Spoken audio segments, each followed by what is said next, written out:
My name is Wolf Gruner. I'm the director of the USC Shore Foundation Center for Advanced Genocide Research and professor of history here at USC. And I welcome you all and thanks for coming to this exciting talk. The talk is co-sponsored by the Max Kade Institute, USC Max Kade Institute for Austrian, German, and Swiss Studies. Unfortunately, the director couldn't be here, but he sends his greetings, Paul Lerner. And I'm very happy to present to you our Margie and Douglas Greenberg Research Fellow of the Center for this year, Katja Schatte. So I want to briefly introduce her. She is a PhD candidate at the Department of History at the University of Washington. She got her bachelor not here in the US but in Berlin at the Alice Solomon University of Applied Sciences in social work. And then she kind of shifted or moved to the United States and got a master's from the University of Washington in history, which prepared her well for her graduate studies at the same university. She is even more interesting because she also, what I learned and what I didn't know, she also holds an MA in Latin American Studies. Is this right? From the University of Chicago, which kind of gives a very interesting different perspective, and maybe she can explain this a little bit later in the discussion. But I think that's, from a comparative standpoint, very interesting. She has taught already some classes on modern European, and here you see Latin American history, at different institutions in Washington State, and is also working for the Wende Museum here in Los Angeles, in Culver City, as a staff researcher. Why is she here? Because her dissertation research focuses on Holocaust survivors in East Germany after the war, specifically focusing on women, and she did her research for the dissertation by conducting interviews herself, and is coming to us to kind of complement her own research, her own interviews with the testimonies from the Shore Foundation. She got several fellowships at the University of Washington, but beyond this she also got Fritz Halber's fellowships from the Leo Baeck Institute in New York. And here's another kind of relation we have, because when I did my PhD, my first fellowship was the Leo Baeck Institute, the Fritz Halber Fellowship. So, although I got just half of it. And she got a fellowship, scholarship from the Volkswagen Foundation for a digital history project, and that's interesting to us too, because we are embarking on having a big conference on digital approaches to genocide studies in the fall. Her topic is, in this project, is Beyond the Iron Curtain, so I think it focuses on East Germany. And so I'm very happy to welcome Katja Schatte for her talk Between Scholarship and Community Engagement, exploring pre- and post-reunification of Jewish life in East Berlin. And here you see it's not just the post-war area, it's kind of going, it's extended, it's an extended trajectory, what she is talking about. So give her a warm applause, and we are looking forward to the talk. And most of you who are sitting on the side, there are seats at the table as well, so please feel free to join. Yeah, if you're sitting on the sides and you can't understand German, then it's a good idea to sit here, because there will be some stuff, some translations to read for the videos later on. Sorry.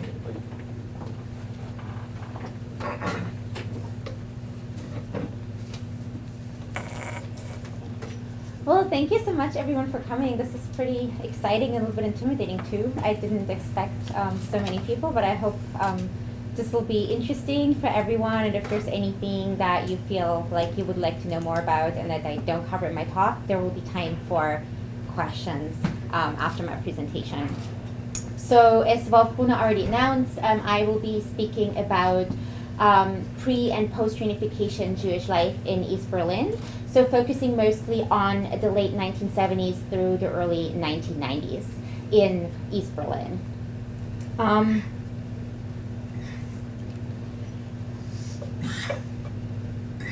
So one of the major works that does exist in the field of East German Jewish history is a book that was published in the year 2000 by German historian Karin Hartwig, and it's called Return: The History of Jewish Communists in the GDR. And what she does in her book is that she zooms in on two particular aspects in the lives of members of the first generation of the Jewish community after the Holocaust in East Germany, which is their Jewish identities, their Jewish lives, and their communist politics. In her book, she focuses mostly on political elites. My research, in a sense, builds on her work, but goes beyond that. So in my research, I focus on the second generation, meaning the children of community members who either survived the Holocaust, who survived concentration camps, or who survived in exile and hiding. But I still keep in view both the first generation and the third generation, which would be the grandchildren of survivors. And I will focus in particular on my work with the first generation in this talk, because this is what I have been doing mostly here at the USC Shoah Foundation, since the testimony in the Visual History Archives are interviews with members of the first generation.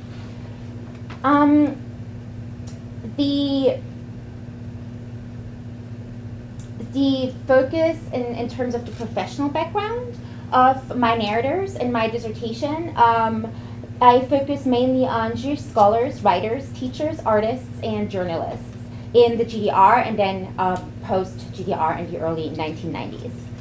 And similarly to what Karin Hartwig already found out in her work, I found that many East German Jews of the second generation also had the hope that the political system of the GDR would provide a way to overcome Nazism, to build a state that would finally overcome anti-Semitism, Nazism, a state based on equality and providing basic necessities for everyone. However, to perceive these individual lives simply through the lens of their politics would be an oversimplification. And that is one of the big things that I'm trying to show in my project, that both their politics but also their relationship to Jewish life, to Judaism as a religion, there were many factors that affected both. So one of these factors is change over time. So none of the people I've spoken to or whose stories I've examined had a constant relationship with either Jewish life, neither with Jewish life nor with socialist politics or with the East German state. Though instead their attitudes were mostly shaped by individual experiences and how those experiences were interpreted. So those could be experiences in the personal realm, but also experiences with the state or the community. And in the course of my talk, I'll give some specific examples of that. And then there are a number of smaller aspects, which include, are not limited to gender, profession, family history, how and where someone or someone's parents had survived the Holocaust or the war, if someone was Jewish in the religious sense, which is also something that is by no means constant in some people's lives. Then also the moment of reunification, which was a major turning point in everyone's lives, how that moment was experienced. And finally, another factor that did have an effect on people's attitudes and people's lives was if the geographic region in the GDR where they lived. But that goes beyond my dissertation, because I really focus on East Berlin, so I don't look so much at the smaller Jewish communities or at East German Jews living in smaller towns, even though the Shoah Foundation does have some interviews, I think less than a dozen, with East German Jews who lived outside of East Berlin. So my goal with my project is, of course, one major goal is to provide a missing puzzle piece in post-war German Jewish history, and by extension, Jewish life in contemporary Germany. But what I really want to do is go beyond that and also raise awareness for the intellectual labor that has already been done by scholars, by writers, by artists in the community who've been really seriously engaging with both their personal histories, but also with this history, with the bigger history, but who oftentimes have not really received much attention in mainstream discourse about the topic, both inside and outside of academia. So in the course of my presentation, you'll see a lot of references to my narrators, not just as narrators as their own story, of their own personal stories, but also to some works that they've produced around the topic. So with that said, I am, of course, not the first person who is attempting to engage with this topic, to engage with Jewish life in the GDR, to engage with the way in which those stories have been told. So I just wanted to mention very briefly 3 books that have been influential to my own work, but I won't go too much I won't talk about them in too much depth. If you're interested in them, there will be more information about the books on the website later on with the link to the video of my talk. So one of the earliest books was Robin Ostow's book, Jews in Contemporary East Germany. That's also a book that was published in English. Robin Ostow is a sociologist from Canada who began interviewing community members already before reunification. Community members, I think, mostly in East Berlin. Another book published only in German is Between Torah and Trabant, which is another collection of oral history interviews conducted by Vincent von Wroblewski, who's a philosopher and a community member himself, and who I also interviewed for my own project. And then finally, probably the best known of the 3 books is a study by John Bornemann and Jeffrey Peck. It's called Sojourners, and it really focuses on German Jews' motivations of the first generation to return to both Germanys right after the war. And there's also a documentary by the Czech filmmaker Martin Patek that's based on that book. So just to give you an idea of the influences and the writing that has inspired my own project. So in the course of my presentation, I want to illuminate 3 central aspects of my research, which are best summarized, I think, in these 3 questions. So the first one would be, how does oral history promote community engagement and scholarship? After that, I will move on to talking about how my research here in the Visual History Archive has contributed to my bigger project. And I will do that by focusing on the story of one particular family to illuminate how the interviews I've conducted in Germany and my research here have worked together to create a bigger picture.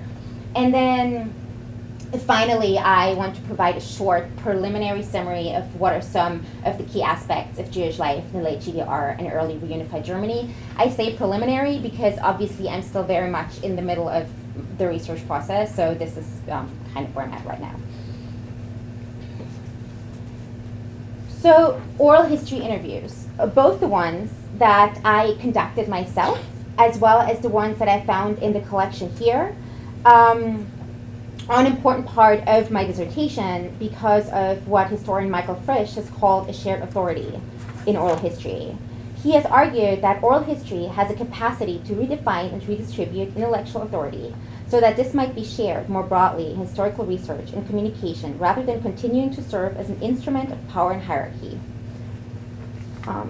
Another important statement by Michael Frisch, and I put that up here because it's a little complicated, but it's really very central to my own work, which is, I think that's what should be here, even though it's a little complex, is he said that at what distance, in what ways, for what reasons, and in what patterns do people generalize, explain, and interpret experience? How are we to understand the variable weave of pure recall and reflective synthesis, historical statements as well as historical information that characterize almost all of the interviews? So this is a really important point because it takes seriously the impact that specific historical conditions, specific historical events, personal experiences, and I think what I've come to learn in my own project, specifically the moment of reunification, what the impact of these events has been on the ways that individuals tell their stories. Now, what's important, though, in Michael Frisch's approach is that it doesn't lead us to this kind of oversimplifying, very easy conclusion, oh, well, you know, these are just stories and they're never objective and people always create narratives, but that he really asks us to examine what are those conditions under which those stories are being told. What is the relationship between those conditions and the narrative in the oral history interview? And that is something that I'm also trying to explore in my project. In addition, something that he is very, I'd say, adamant about is to talk about a shared authority rather than sharing the authority. Because if I say as a researcher, while I'm doing oral history interviews, to share the authority, then that still implies that it is up to me to share the authority. At the end of the day, I am the one who calls the shots. I am the one who decides how much I want to share or not. However, a shared authority really makes this a more complex relationship. I think it's difficult to say a relationship between equals because it obviously never is. It's more complex than that, but really taking into account that there are dynamics at play, that it's not just me who determines how the project goes. And interestingly, with this particular project, from the very beginning, it really wasn't up to me. So to just give you an example of how this a very central moment in this project and how this sharing the authority played out there. When I was in Berlin for research in last year in the fall and winter, I attended it was a workshop conference at the Jewish Museum in Berlin that was organized by the Jewish Museum and the Leah Beck Institute and the New York office of the Rosa Luxemburg Foundation. And it was basically a pretty informal, I would say, gathering of both scholars and community members. Some junior scholars, some older scholars, and there was definitely not a clear-cut line between community members on one side and scholars on the other. So it was scholars, community member, artists, writers, and many people were parts of several groups.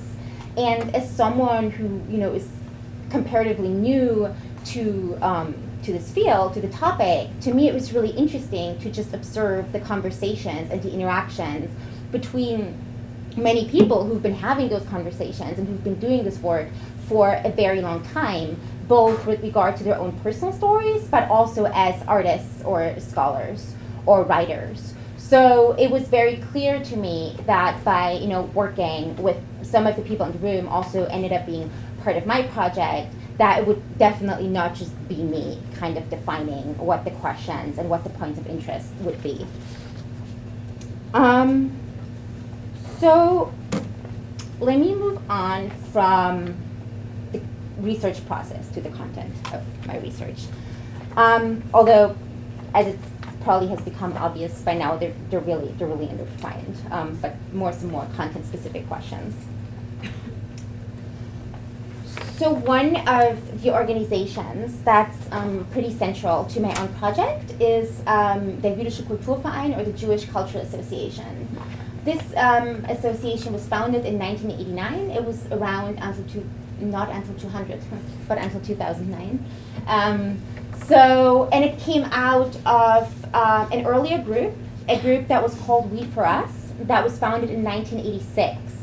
And it was a more informal group that provided a space for gathering, engagement with Jewish culture and history for East German Jews who were not formally affiliated with the German community, with the Jewish community.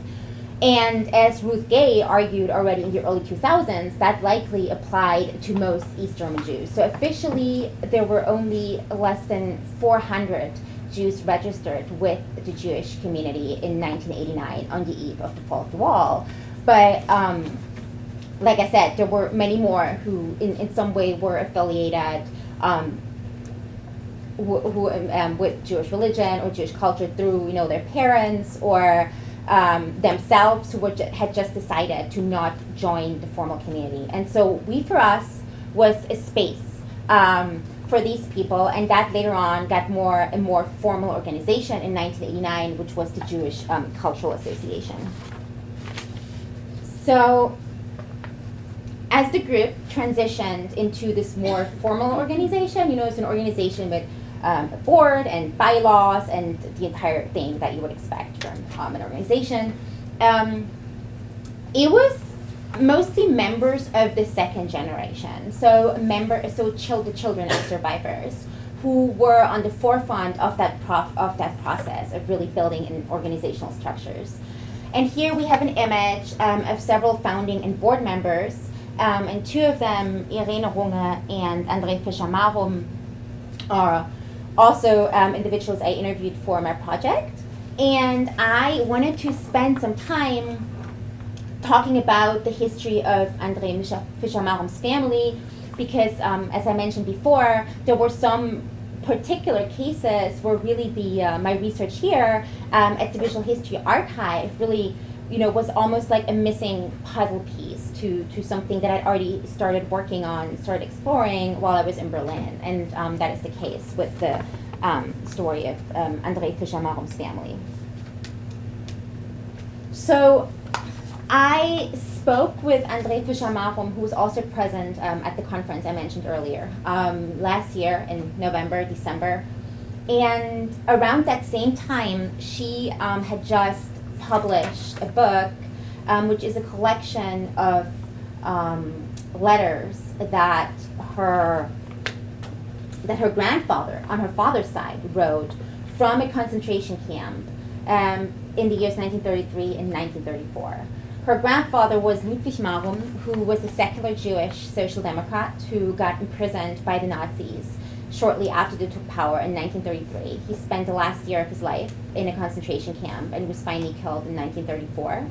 And during that last year, he exchanged letters with his wife, but also other individuals that really give us some more of an insight into the history of André Fischer-Marum's family all the way back to the Weimar Republic, and specifically, to the politics of her grandfather. So I had André Fischer-Marum, who was second generation, those letters by her grandfather on her father's side, and then in the Visual History Archive here, I found an interview with Sophie Marum, who was André Fischer-Marum's mother. And she was, like I mentioned, the daughter-in-law of Ludwig Marum.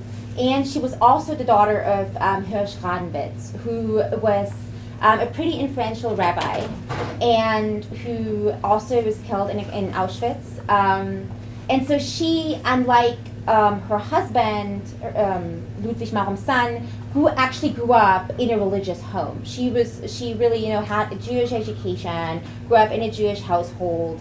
And before I go more into the details of that, I'll just give you a little bit of background of the family history so you can see where I'm going with this. So these are Sophie and Hans Marum in 1978. Hans Marum is the son of Ludwig Marum. So both of them had many losses in their family during the Holocaust. In addition to his father, who, as I've mentioned, was killed in 1934, Hans Marum lost one of his two siblings. And Sophie Gradenwitz, who then later became Sophie Marum, lost both of her parents and two of her three siblings. All of them were killed in concentration camps. Sophie and Hans Marum decided to leave immediately after Ludwig Marum was executed by the Nazis, because they kind of saw that as the moment, things were going, they kind of saw it coming and left really early on. They first went to France, where her daughter, André Fischer-Marum, was born, and then after that continued to Mexico. And then they came back from Mexico in 1947 and settled in the GDR. So about her childhood, growing up in this household with her parents, André Fischer-Marum, in the interview we did, she was saying that her mother did talk about being Jewish, but it mostly never went beyond particular instances, or beyond a certain point. So, for example, she brought it up when she found out that André Fischer-Marum was attending Christian Christian religion classes in elementary school. When her mother found that out, she was like, you know, we are actually Jewish, and made that really clear. Then there was another time when André Fischer-Marum was in college, when her mother brought it up, but mostly that was not really a big part of her childhood memories. So they celebrated Christmas, they didn't celebrate Jewish holidays, and what she really remembers were, you know, politics being very present in the household where she grew up. So both of her parents were really politically active, and I'll say a bit more specifically about Sophie Marum's work later. André Fischer-Marum had those memories of her mother, you know, doing housework and singing those worker songs, and, you know, also kind of an informal political education that André Fischer-Marum received in the household. Now, what's interesting about this is that in this description of her childhood, Jewish culture, Jewish history, or even Judaism really don't seem to play a big role at all. However, when this group, We For Us, was founded in 1986, it was actually her mother who took an interest in that group. So André Fischer-Marum described this group as mostly my mother's thing. So she said, you know, it was a mother who was really interested in it, who attended a lot of the events that they put on, and André Fischer-Marum would go with her, but more as an observer and, you know, to accompany her mother. She said that for her mother, these events were both a way of seeing people that she had known for a long time, some of them already, you know, since the time of exile, but it was also a way of reconnecting with sort of her Jewish childhood, the childhood that was so long gone now, that was so very different from the life that she was living at the same time as someone who was very secular, who was not a member of the official community. So that was kind of what was happening in that space. However, at the same time, Sophie Marum, who on the one hand raised her own children in a very secular way, was also very skeptical of this renewed interest, specifically of members of the second generation who also attended this We For Us group, in being Jewish, specifically in, you know, Jewish religion and Judaism. She said in the interview with the Shoah Foundation interview, she talks about how all of this seemed kind of fake.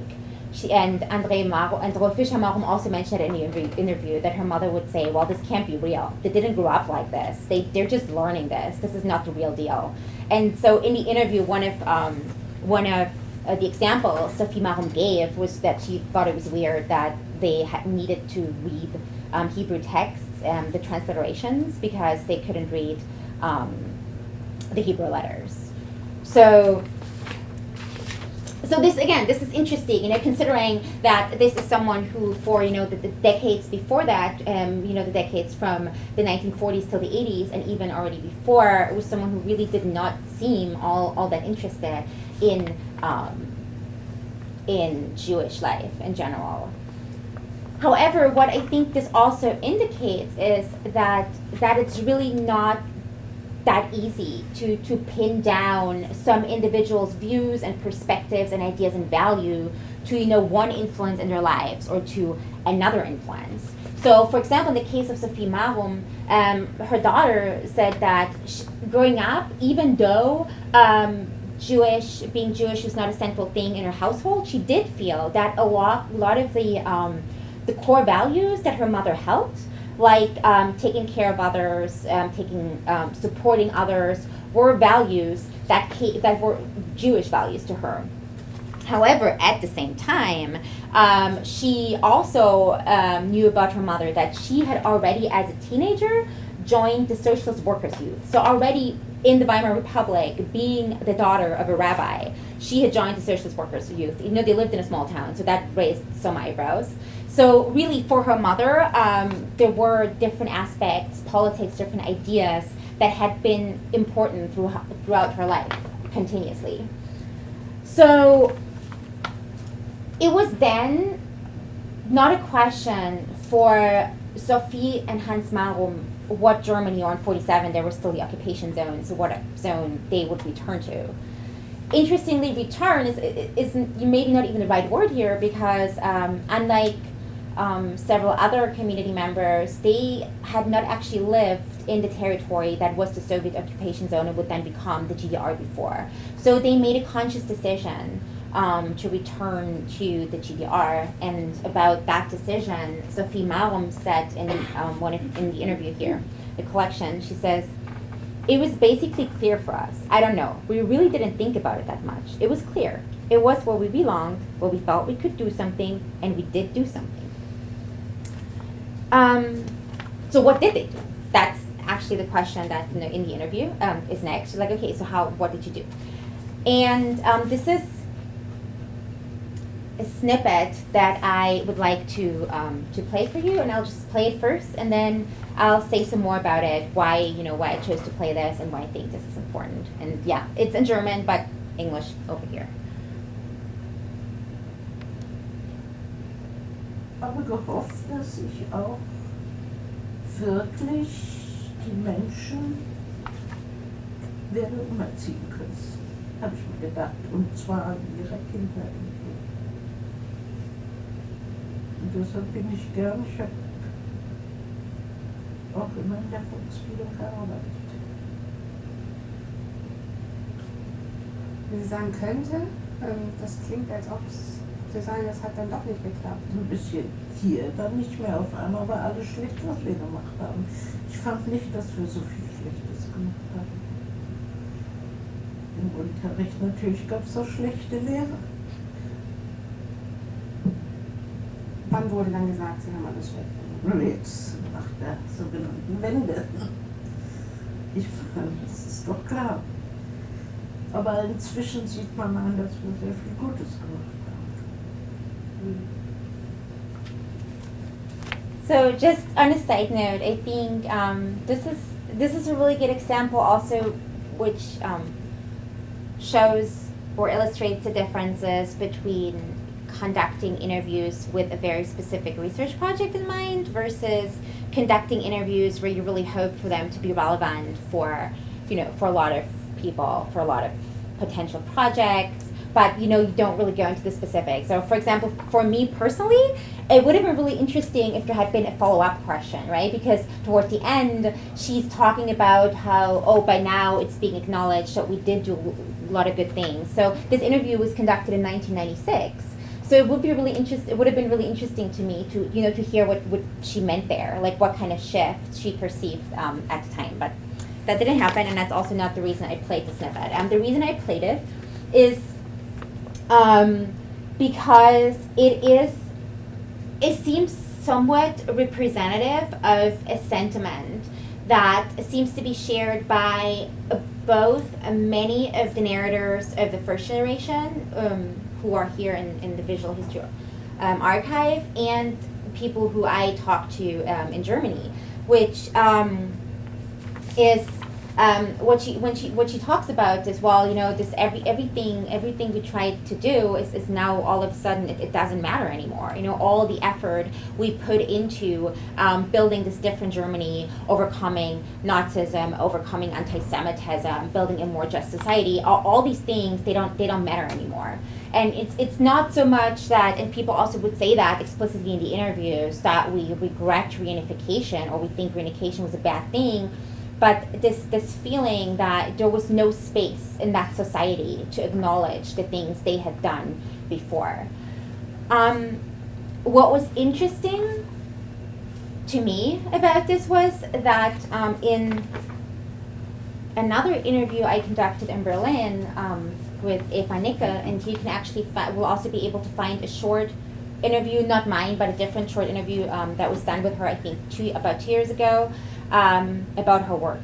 So on the website after the talk. So I did an interview with Eva Nicke, who is a member of the second generation.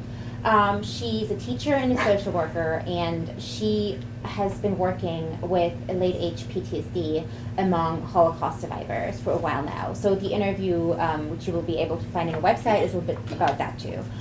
But in my interview with her, she was also telling me about survivors, members of the first generation, having this renewed interest in Jewish life and what it means to be Jewish and all of this late in life. And she is someone who's been very active in the community throughout the existence of the GR, throughout her entire life. So she said that initially, when she was working with them, she almost had actually, interestingly, very similar perception to that of Sophie Marum, where she was like, well, what is this? Why do you care now? You didn't care for decades, and now all of a sudden you care. But then she said, well, these people trust me, and I want to support them, and I want to help them. So I really was trying to empathize and to figure out what's going on here, and I think what's happening is that it's really a way for them to deal with the current developments, where they feel like that they've put their entire lives, after everything they've already been through, they put their entire lives into building a different country, building a different society, and now all of a sudden it's like, guess what? That was wrong. Like none of that matters. So that this was a way of turning back to Jewish life, to Jewish identity, of coping with that. And of course one could say, well, but then it's nothing but a coping mechanism. But that again, I think, would be an oversimplification, and wouldn't take into account that for many, for many members of the East German Jewish community, and of course there were some, as we've seen in the case of, for example, the Marum family, who had been socialists before the war, but then there were also others who really, for whom the motivation to return was really to build a society that would make it impossible that the same thing that had happened to their families because they were Jewish, that something like that would happen again.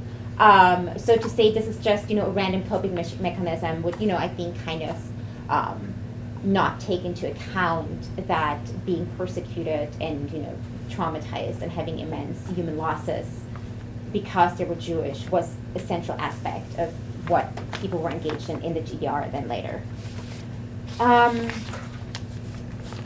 So to maybe zoom back out again, and from this one particular case back to the starting point of the cultural association. Why do I think this is relevant? Why do I think the cultural association is a promising starting point to exploring these stories like that of the Marum family? Well, for one, as we've already seen, it was a transgenerational space. It was a space where both first and second generation members were present. Also, some members of the third generation, but sort of the older end of the third generation. So people who were born in maybe the late 60s. Also, when the predecessor group, We For Us, was founded in 1986, it was somewhat controversial. And I think looking at those controversies really illustrates some interesting developments in Jewish life at the time. So for one, there was this skepticism that also both Eva Nickel and Sophie Marum expressed, where they said, well, this sudden interest in being Jewish, what is this all about? This is suspect. Then there was also concern by the official community that it could be kind of a competition for the official community.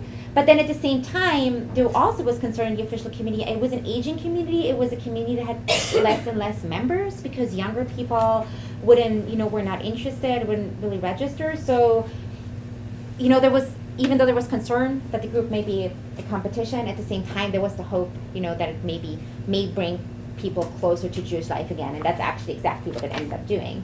And finally, there was a controversy about the fact that non-Jewish spouses could only become friends of the group, but they could never actually become members. So on the one hand, the group's definition of what it meant to be Jewish was pretty broad. So anyone with at least one Jewish parent, no matter if that parent was the mother or the father, could join, but non-Jewish spouses could not. They could just become friends, and that is something that I think remained controversial throughout the existence of the group. As I mentioned before, the character of the group changed with reunification. So it went from being this kind of informal group, We For Us, to the Jewish Cultural Association in 1989. And beyond that formalization and beyond, members of the second generation being really active in that process, Several other things changed in the group. Some changed and some stayed the same, but both are, I think, indicative of the effect that reunification had on people in the GR and specifically on members of the Jewish community.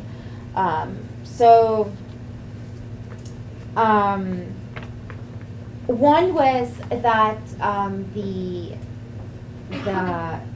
Jewish Cultural Association really was a space for people to get together and to have exchanges and really cope with these massive shifts that were taking place around them, right? Like all of a sudden, nothing they had fought for, nothing they had worked on, nothing they had believed was valid anymore. Now, politically, in terms of society, the economy, nothing. So these were was a space to cope with these things and talk about these things.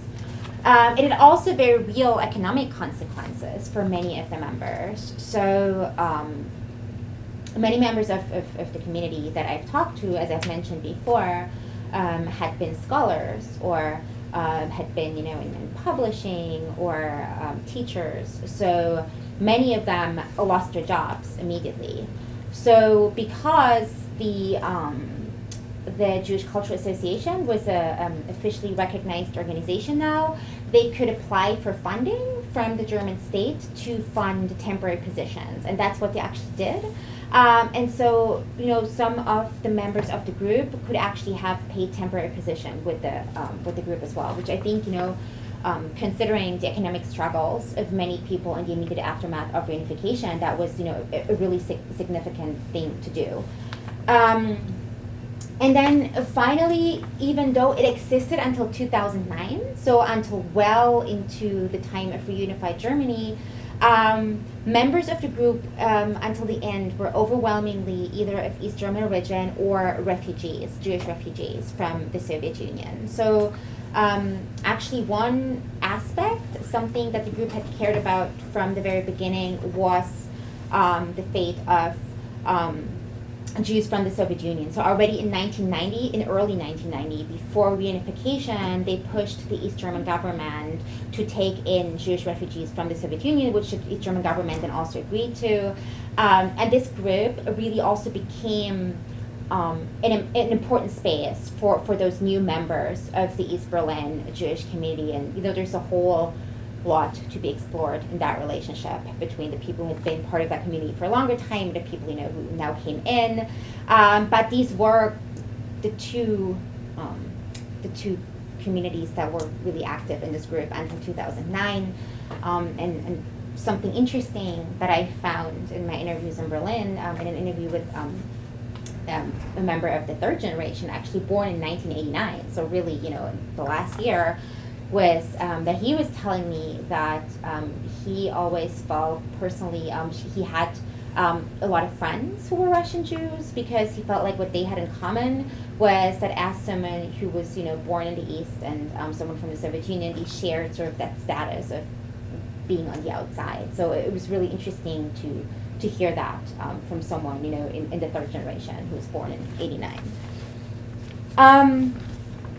So I have found at least one additional interview in the collection here with a member who talks about belonging to We For Us, but I assume there are probably several more. Like I said, I found a total of about 70 interviews with people who lived in the GR, so this is taking me a while, but something interesting that I found before I came here was this.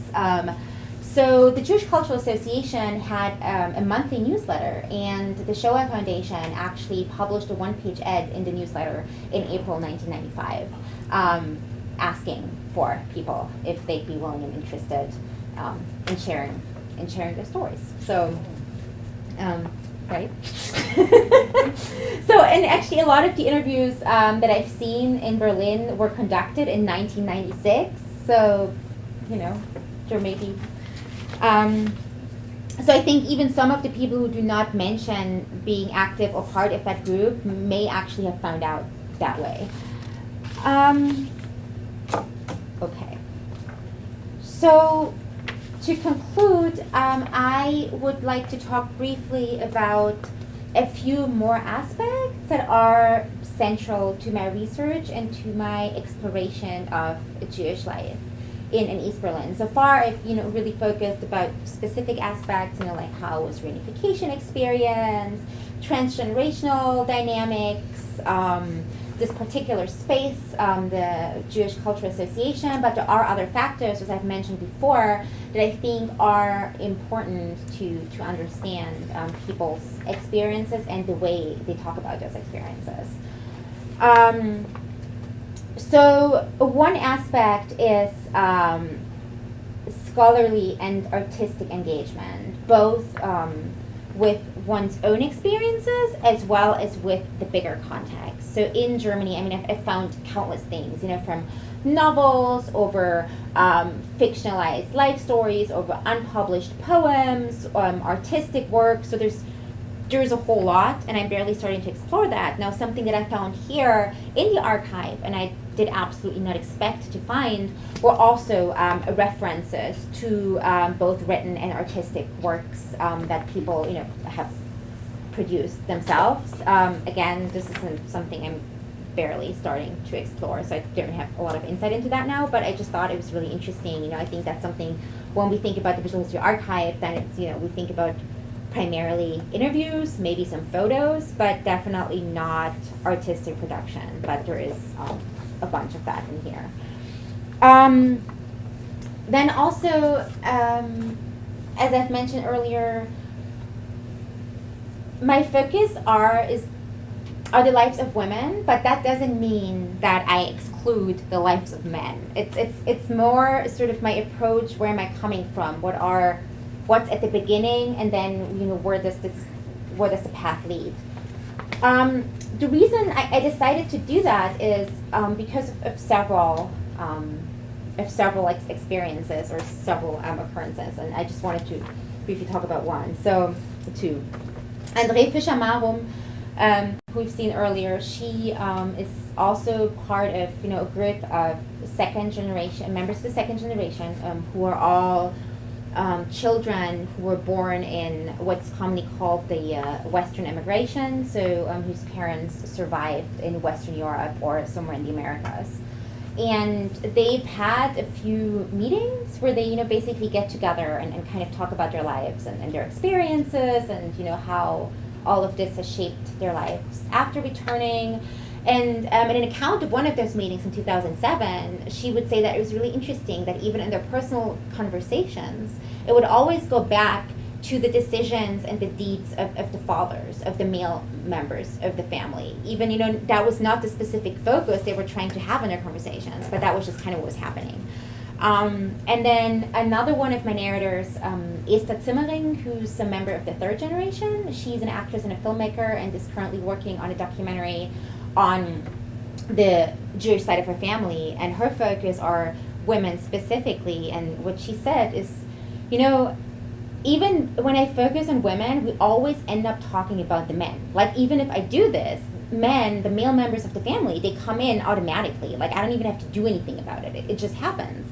So this is kind of a way to create a little more balance. So the interesting thing was, when I was watching the interviews here, there were a few moments where I had these aha moments, like, oh, look, this actually is really happening. And so I wanted to just show you one example. This is Alice Sadek, who worked mainly in production in the GDR, textile production, and whose husband, Gerhard Sadek, was a journalist. And both of them have been interviewed separately for the Shoah Foundation. And, well, this is the interview with her.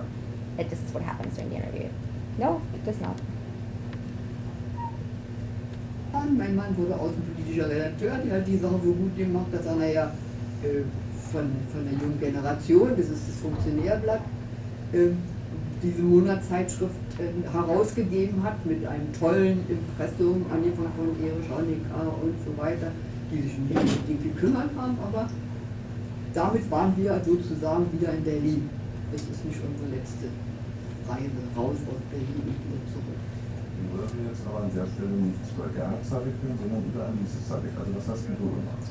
So this is something that happens several times, in this interview and, you know, also other interviews. So I think for me this has been kind of a way of creating a balance, because it's also something that happened in my interviews, and I don't think, you know, I think it's really just the way we're used to telling our stories, to telling the stories of our families.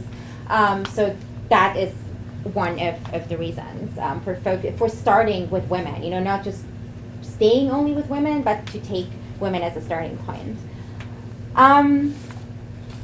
And I wanted to finish with a short snippet, which is kind of modeled on something that the Shoah Foundation does in their interviews. So I think all of the interviews I've watched so far, the final question is always, well, you know, if you had one message or one piece of advice that you could give, you know, your descendants or future generations, what would that be? And, you know, it's always really interesting to hear those comments, because obviously, you know, a lot of times they really relate to the present moment, to the moment in which, you know, the interviews are being conducted. But then also they draw, obviously, from past experiences. And one interview that I found, which is interesting for a number of reasons. So one reason is because, so his name is Alfred Fleischhacker, and I don't want to, because then I don't want to fast forward, because then you already have the translation. So Alfred Fleischhacker was one of the narrators in that interview. And it's an interesting interview because it illuminates some of what I've mentioned before, that a lot of the ways in which people tell their stories depends on individual experiences at particular moments in time, and then also how people interpreted those experiences for themselves. So Alfred Fleischhacker, the narrator in that interview, survived in Britain, came back to the GDR, became a journalist, and then in the early 1950s, the GDR government said, well, everyone who survived in the Western immigration can no longer be a journalist. So they all were fired. They couldn't fire him because he was an officially recognized survivor, so they basically persuaded him to quit, and he did quit. He was rehired 4 weeks later, but many of his former coworkers weren't. They were sent to work in like production to be closer to the working class, because there was this assumption that because they had lived in the West, they really needed to have some working class experience. And he talks about how that was a moment for him where for a brief moment he was like, wait, is this really what we're trying to do here? This is not, no, this is wrong. This doesn't make sense. But then he was hired back, and he just, you know, got over it. And he talks about several, he doesn't go into detail, but he keeps saying that, you know, there were those moments in the course of my life in the GDR was like, no, this can't be right. This is not what we're trying to do here. This is totally not what I stand for. But then, you know, this is not a flaw in the system. This is just, you know, a minor error, and I'll just keep supporting. Now, the other thing that he witnessed as part of his job as a journalist, like I said, he got hired again, and he was sent to West Germany to cover some Nazi trials, specifically in Hamburg and Düsseldorf. One of the trials was a trial against an SS official who he knew was, among many other deaths, responsible for the deportation of his parents from Dornsife to Auschwitz, where they were killed. And that was one particular case, but what he saw many times was that, first of all, it took a very long time for them to even be tried, for the prosecutors to, you know, deem it relevant what some of those officials had done. And then oftentimes they were handed very, you know, short sentences, you know, like that particular person, 5 years, he was out after 2.5, became, you know, a member of a mainstream political party in the West. So that again for him was an experience that kind of reinforced, where he was like, no, you know, this is not what I stand for. I am in the right Germany, because this is what's happening on the other side. So just as an example how experiences played into each other and really shaped people's perception of what was going on around them, and also shaped the story later on, because the advice that he finally ends up giving, and that I will be playing for you in a minute, came in part out of him not standing up for himself when they tried to talk him into quitting his job. He says, you know, I should have stood up for myself. There was no way they could force me to quit my job. You know, they tried to convince me, and I allowed myself to be convinced, and I quit. and that was not right. So I think, you know, when his final statement is, I think, really something that does not just apply to himself, but I think is very timely when we listen to it today. And so I will play it. Ich will sagen, Zivilcourage wird einem nicht in die Wiege gelegt. Und Zivilcourage ist eine Tugend, die mitnichten und keineswegs eine sekundär, sondern ich erachte sie für eine Primärtugend. Und wenn ich mich so umschaue, sie ist verbreitet. Aber ich wünschte mir, sie wäre millionenfach verbreiteter, als sie ist. Und wenn es denn eine Message, eine Botschaft für die Nachgeborenen gibt, dann die Zivilcourage ganz hoch im Leben des Einzelnen anzusiedeln. Auch die Gefahr und die Risiken in Kauf zu nehmen, die sich daraus unter Umständen ergeben können. And this is it. Thank you. Thank you so much. I would suggest, since we had this catering problem, that we take a 3 minute break, get something to eat and to drink, and then we come back for the discussion. Okay? I've got 2 questions. Yes. I thought that the GDR did not really practice religion.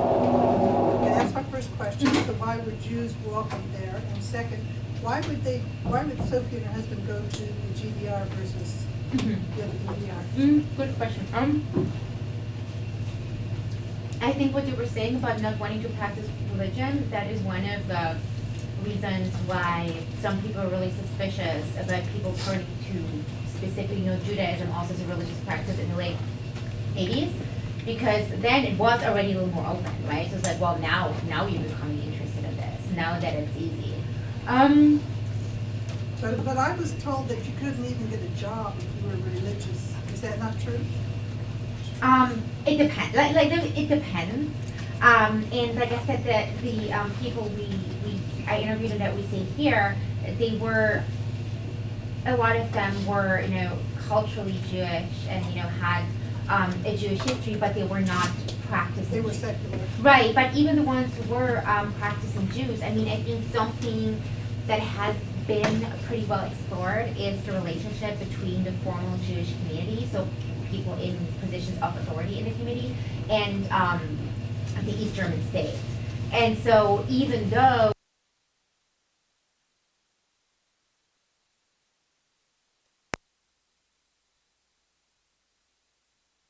was being persecuted by the Nazis, right? It was always, the big narrative was a lot about resistance and the communist resistance, but at the same time, there was a big wave of anti-Semitism in the early 50s that kind of came out of the Soviet Union and of the Slansky trials in Hungary.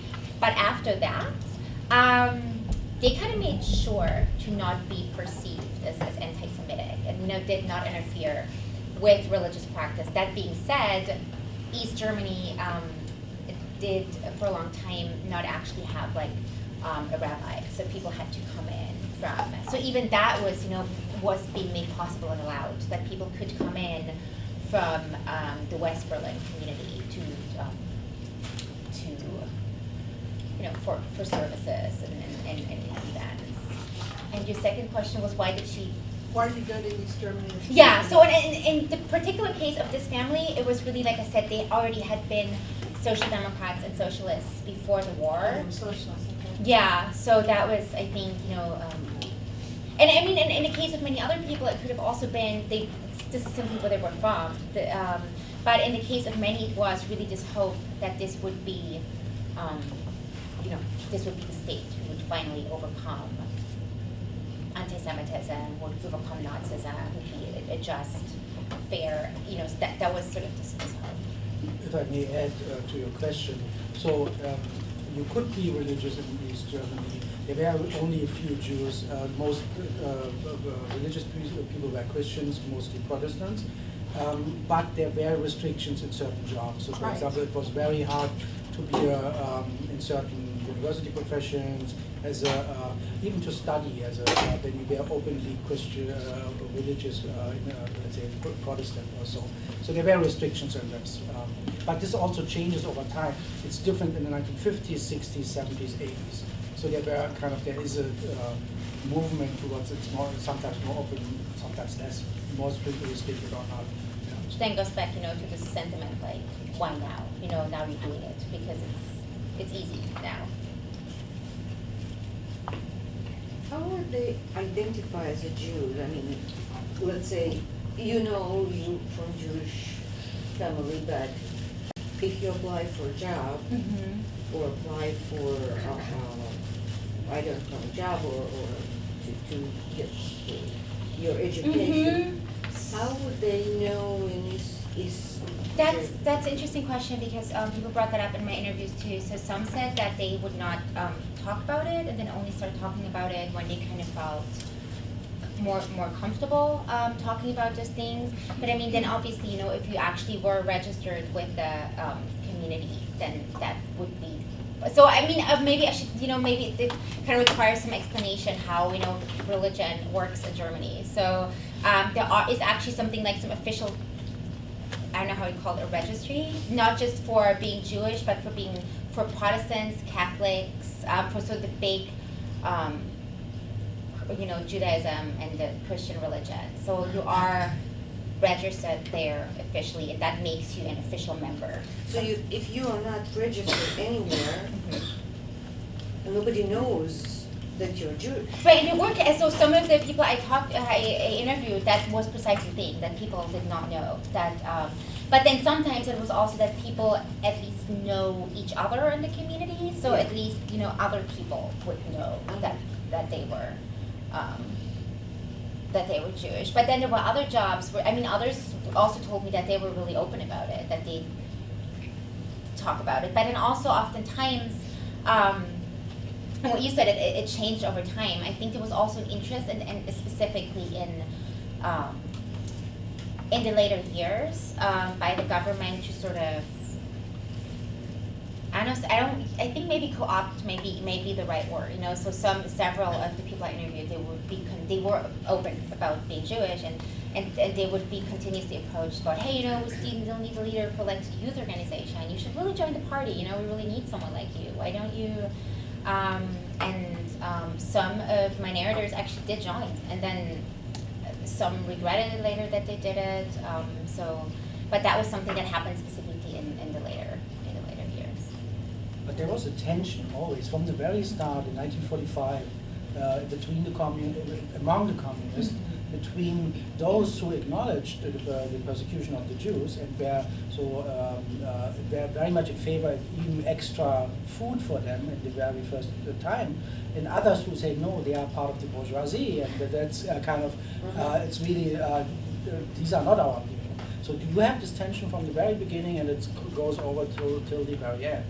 And I think it also becomes really apparent in the reparations legislation. So during the first years, there were different amounts of reparations that you would get if you were a resistor versus only a victim. Is this an Easter meal? Yes. So if that changed also later on, but initially resistor. So if you were in the resistance, specifically in the communist resistance, then you would get a higher pension and higher reparations than if you were only the victim. But that did change, but I think that's also a testament to that. What did the difference end? That's also a very good question. I think it was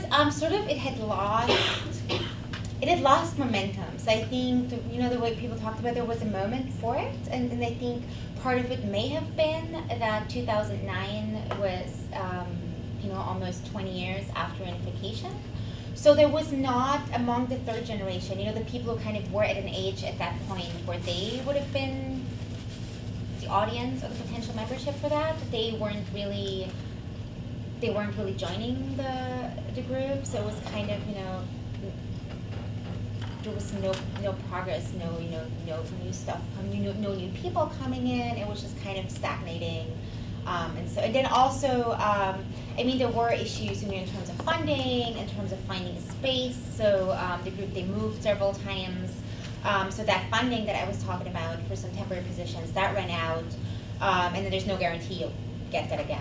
It got more difficult to find affordable space, and then there didn't seem that much of an interest anymore, and specifically among younger people who that was not really the way they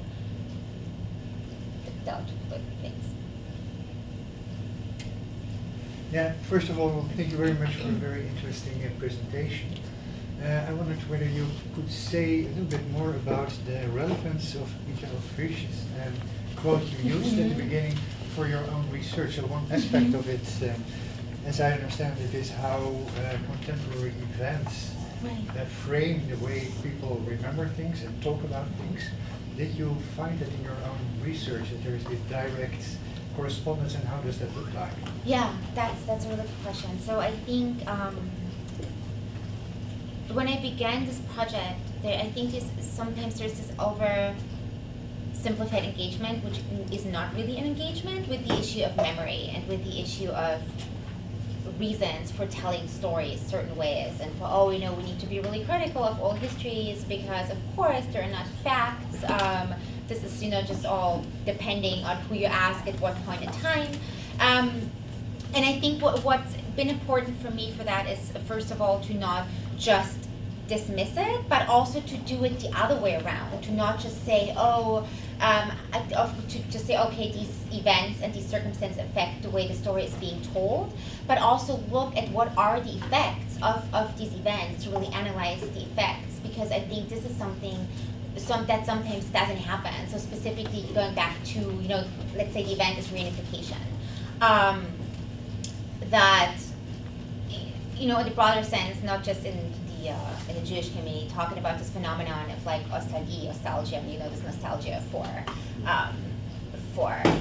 the past, or here you could say, oh well, they just glorify the work in the GDR, this is just so over the top, and we really need to take this with a grain of salt. But why is this happening? Like, this is not just happening because they personally find it so difficult on a personal level to cope with the fact that this no longer matters, but it's really, I think, indicative of a bigger development. What happened with this part of history, how this part of history was integrated or actually was not integrated into the writing of German history. So that's kind of if that makes sense. Yeah, I had a question of where does the third generation come in for you in the project? It goes a bit beyond your talk, Yeah. but and how does it? Because I presume the third generation would be our generation. Right. So how was also their approach to the entire issue shaped by both the reception of the GDR and also the Holocaust, Yeah. which I think has dramatically changed in the past 25 years or something. Yeah. So it's a very... So that's a really good question. So initially, that was not even my goal to include literature, because I feel like as a historian, I was kind of like, okay, you do oral history interviews with people who talk about the past, and in my head, the past had to be kind of further back than 4 years ago. But it came in because when I was at that conference I was talking about in November, I was seeing that really some of the big conversations are happening, across these two generations. I think like what you said, is how perceptions have changed. And I think not only with regard to memory, to Holocaust memory, but also reunification, right? So I think the way the second generation perceived that, I think it affected third generation as well. It's no coincidence that there's like all this research on the third generation East in general right now. But I think there was sort of a disconnect. There were all these stories about reunification and how it had been experienced by the second generation, and the third generation did not necessarily find itself in all these stories, even though these stories are still, they're very, I think, in the community, these are the stories that are still being told a lot. So there was really, but where do we come in? We keep talking about these stories, but how about your experiences?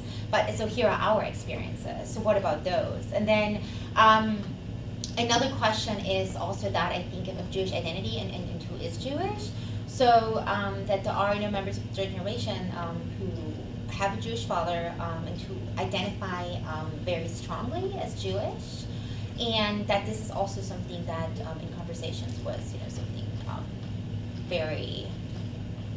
very controversial. And I think now hearing that this controversy has really been going on for a lot longer, right? Like I mentioned, Safi Maho, who was part of the first generation, it was kind of like, what are you doing? You're just learning this. And now I think there's sort of a modified version of that, and it becomes even more complex because, I think that goes back to, I know those of you who may have watched the Facebook interview, there was someone who asked, why is there this renewed interest among the third generation in Jewish life and Jewish identity? And I think when you go to Berlin, specifically Berlin nowadays, it's just become so much more diverse in that regard, right? Like you have a big Israeli community who age-wise is part of the third generation. You have both East German-born and West German-born members of the third generation. You have members of the third generation who were born after reunification. So I think that's part of that renewed interest, that there is so much diversity in terms of how you can be part and identify with this community.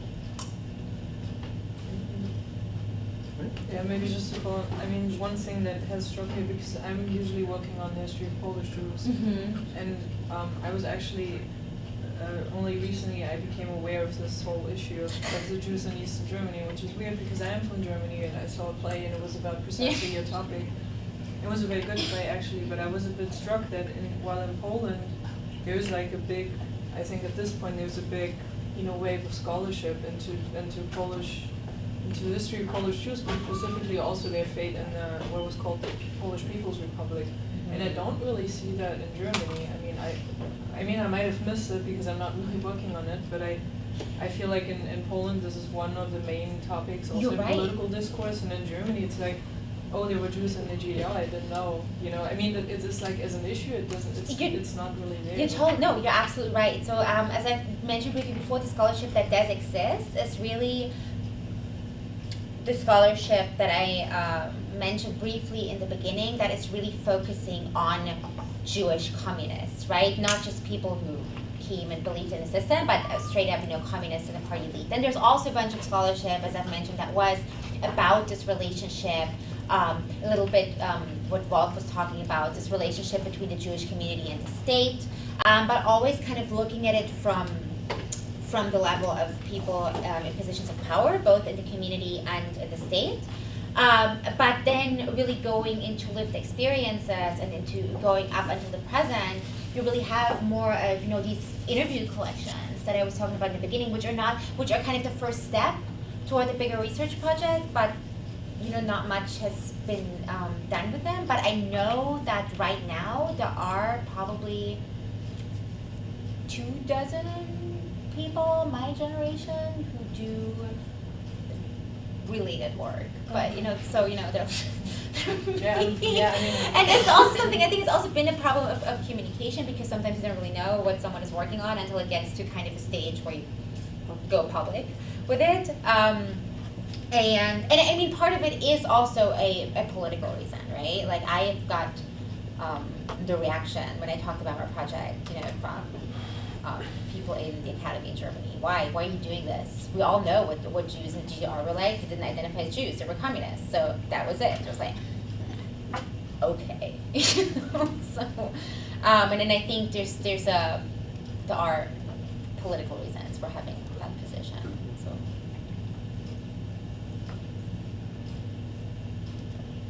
I have a question about the correlation. Are you looking through the correlation between gender and religion? Is that specifically why you're looking at women? Or I think I just want to make sure, like, having women as a starting point, to not fall into that trap that when I go through my project later, I'm like, oh, 2/3 are men now. Because I've seen the way I'm doing it, I'm starting by focusing on the women, but the men come into the story automatically. So I think at the end, it will be a pretty balanced story. And also because some of the contributions that women make are more hidden. Like, unless I really bring them up in the interviews, they wouldn't necessarily, it's not something that's, documented in official sources sometimes. Of course, there are, a lot of scholarly contributions by women, of course, women who were really politically active, but then also those smaller things, like what Andre Fischer-Machen was talking about, sort of the household where she was growing up, and how, politicized also family life could be.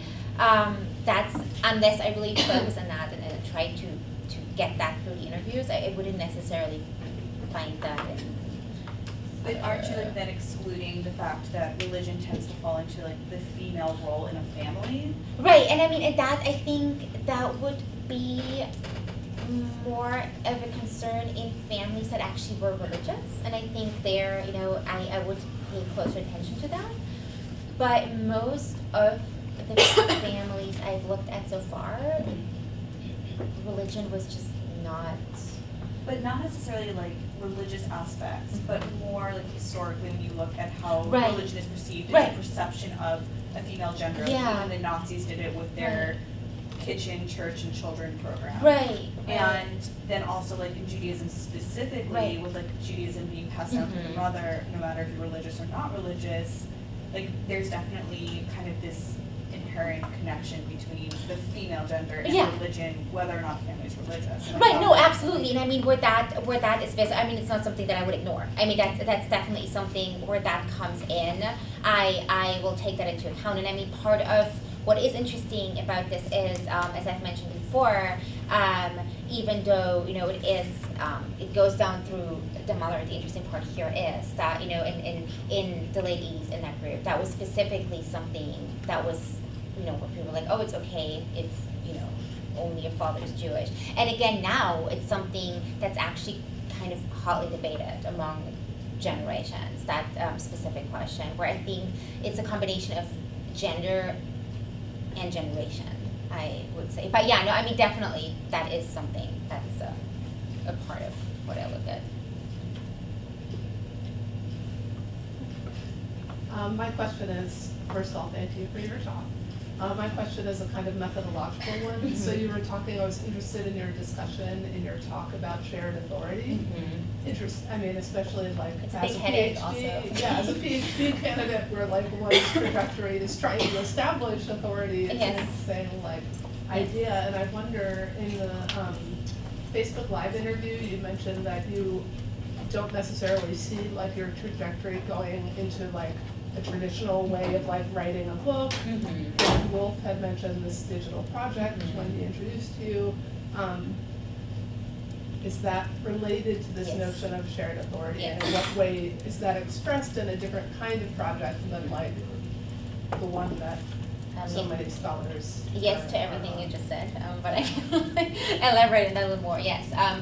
So I do think that if I was trying to go down the very traditional route, write a book, apply for tenure track positions, all of that, then that would be a lot more difficult. Even though, for example, scholars like Michael Frisch, they have their own PhD candidates and they advise for dissertations, but I'm also sure, that everyone is sort of aware of the different things that he can or cannot do in different stages of your career, right? So right now, he's established, so he can do those things probably a lot easier than I'm sure a lot of, students. And I think that it would be more of an issue if I agree if I tried to go down that a traditional route. And it's hard for me to say, oh, then I wouldn't do it. I don't know, but I think it would be a lot harder. But I think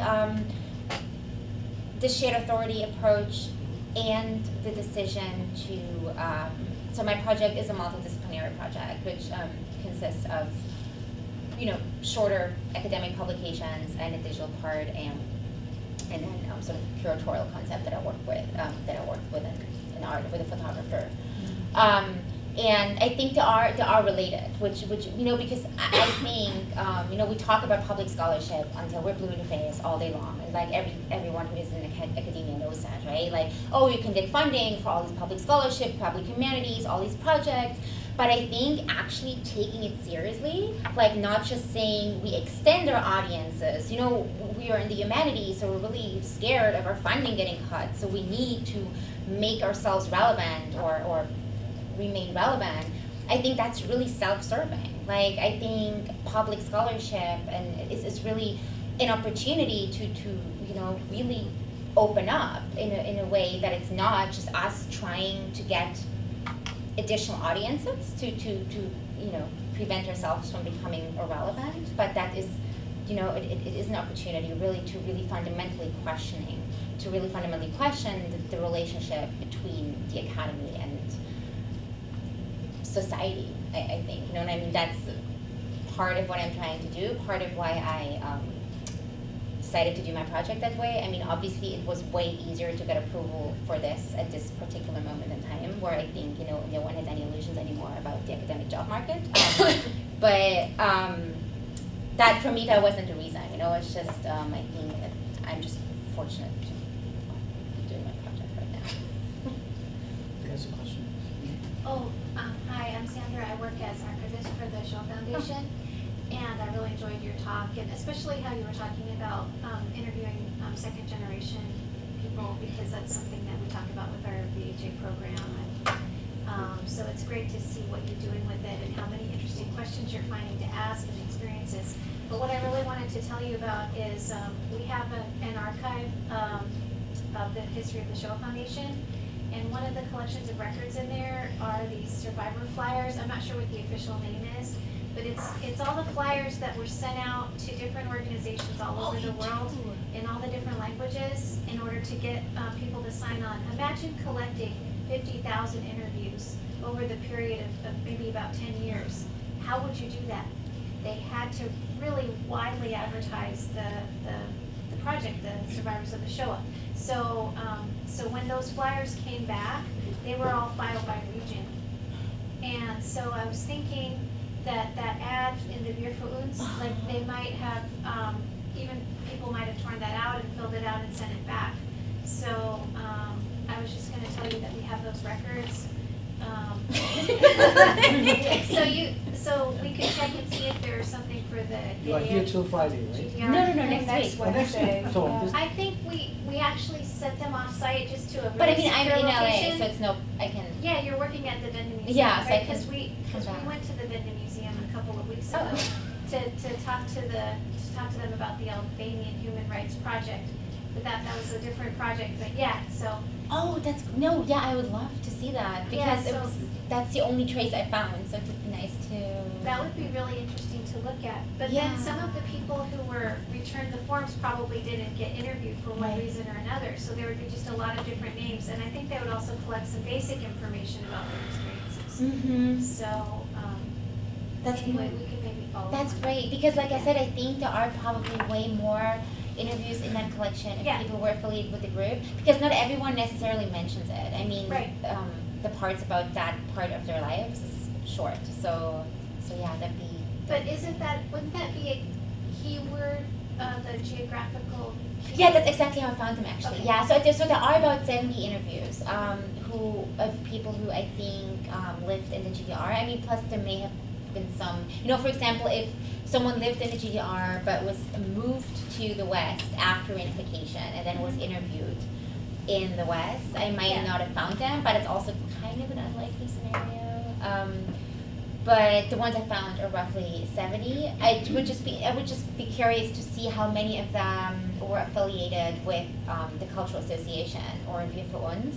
And I think, some of them mention it, but there may be even more who were part of the groups, even though they don't mention it in the interviews, but if their name shows up. Right, it's also a question area in the PIQ, the pre-interview questionnaire, that says what organizations did you belong to?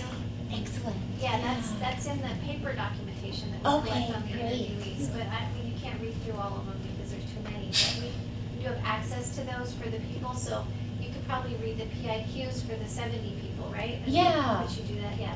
There's personal information in there too, but that's we can redact that if you want to look at it. Yeah. Oh yeah, no, that's very cool. Okay, so that's the extension of the project, and I think we are now at the point that we can thank you a lot for your talk.